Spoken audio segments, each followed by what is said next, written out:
আসসালামু আলাইকুম বন্ধুরা, সবাই কেমন আছেন? আজকের রেসিপি গরুর মাংস ভুনা করব। দেখবেন, ভালো লাগলে লাইক সাবস্ক্রাইব করে পাশে থাকবেন। প্রথমে মাংসগুলোকে ভালো করে ধুয়ে নিলাম।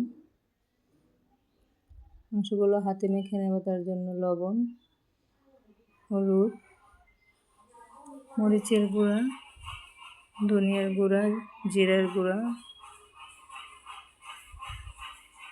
পেঁয়াজ রসুন বাটা, আদা বাটা একসাথে দিয়ে মাংসগুলোকে মেখে নেব।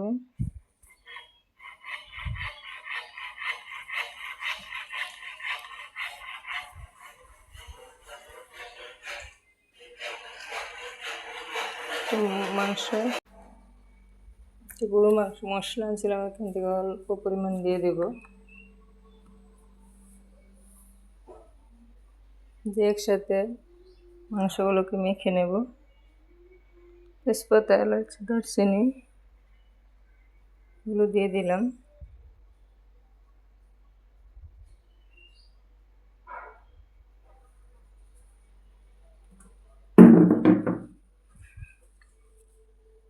ভালো করে মেখে কিছুক্ষণের জন্য রেখে দেব।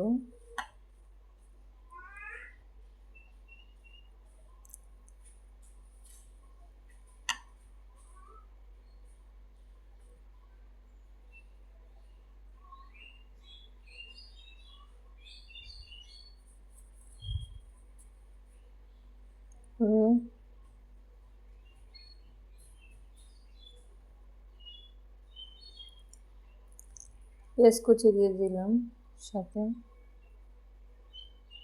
কলা কুচি করে মাংসগুলো রান্নার জন্য প্রথমে তেল গরম করে নিলাম, তারপর পেঁয়াজ দিয়ে পেঁয়াজটি একটু বাদামি বর্ণ করে ভেজে নিলাম। তারপরে মেখে রাখা মাংসগুলো দিয়ে ভালো করে কষিয়ে নেব। সবগুলো মাংস দিয়ে দিলাম।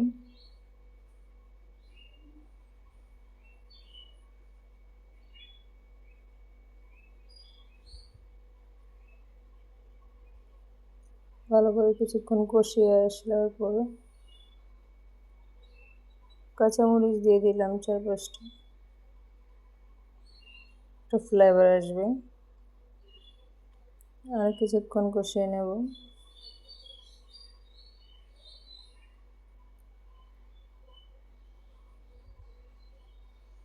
ধোয়ার জন্য ভালোভাবে রেখে যেতেছে, বোনা বোনা হয়ে গেছে।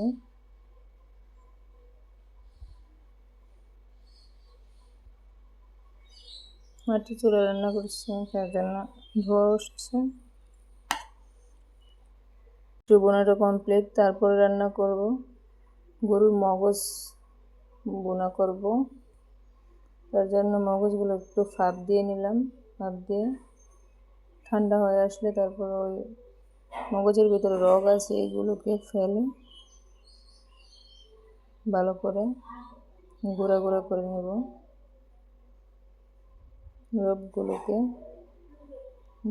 হাতের সাহায্যে মিক্স করে বের হয়ে আসবে, এগুলোকে আলাদা করে নেব।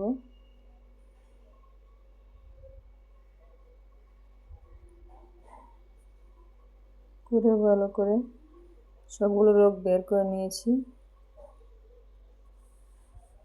মগজ বোনাটা রান্না করার জন্য মশলাগুলো দিয়ে দেব: লবণ, হলুদ, মরিচের গুঁড়ো, ধনিয়ার গুঁড়া, জিরার গুঁড়া, এগুলো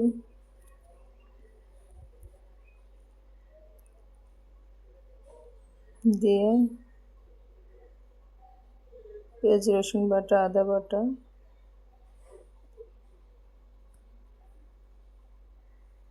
2 চামচ করে দিয়ে দেব।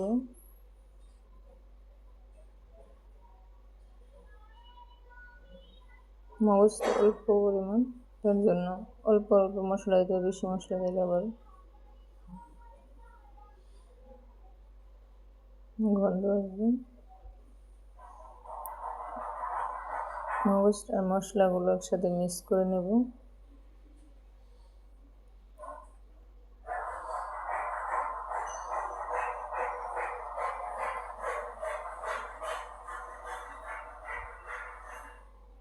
ভালো করে মিক্স করা হয়ে গেছে। এখন এগুলোকে বোনা করার জন্য পেঁয়াজ লাল করে নেব। বাদামি বর্ণ হয়ে আসার পর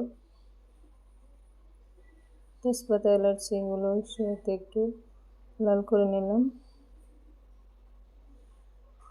তারপরে মগজ মেখে রাখা মগজটা দিয়ে কিছুক্ষণ ভাজি করে নেব।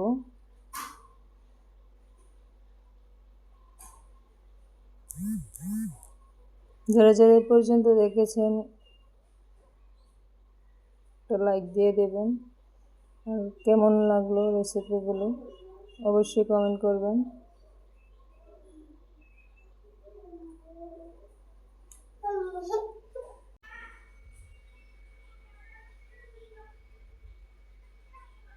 ভালো করে লাল লাল করে ভাজি করে নেব, তাতে বোনা বোনা হয়ে যাবে।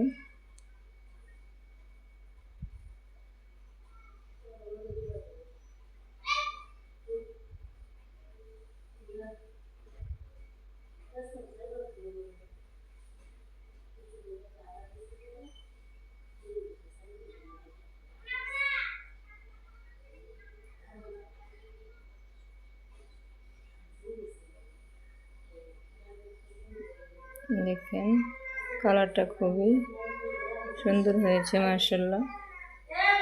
মগজ বোনাটা খেতে কিন্তু দারুণ লাগে। এই পর্যন্ত দেখার জন্য অসংখ্য ধন্যবাদ।